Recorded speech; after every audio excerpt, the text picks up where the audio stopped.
कोंडेश्वर तलाव या ठिकाणी गणेश विसर्जनासाठी विशेष व्यवस्था। आमदार रवी राणा यांनी केली पाहणी। 9 दिवस विधिवत पूजन केल्यानंतर 10व्या दिवशी म्हणजेच अनंत चतुर्दशीच्या दिवशी गणेशाचे विधिवत विसर्जन केले जाते।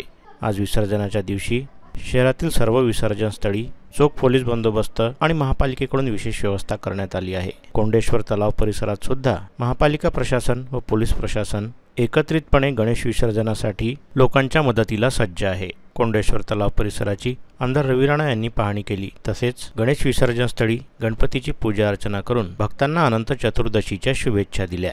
आज संपूर्ण अमरावती जिल्ह्यामध्ये, राज्यामध्ये, देशामध्ये गणपती बाप्पाचं विसर्जन आहे। मोठ्या उत्साहामध्ये सगळीकडे विसर्जन सुरू आहे। आज अमरावतीमध्ये बंडेरा मतदारसंघात कोंडेश्वर तलाव या तलावावर सुद्धा विसर्जनाची उत्तम व्यवस्था केलेली आहे। लाईटची व्यवस्था केलेली आहे। लोकांना या ठिकाणी गणपती बाप्पा पाण्यामध्ये पूर्ण बुडवून त्यांचं चांगलं विसर्जन झालं पाहिजे या उद्देशाने या ठिकाणी जी व्यवस्था आहे ती पाहण्यासाठी मी सुद्धा आलेलो आहे। पोलीस विभागाचे आमचे पाटील साहेब, डीसीपी सागर पाटील साहेब, डीसीपी सुद्धा आलेले आहे।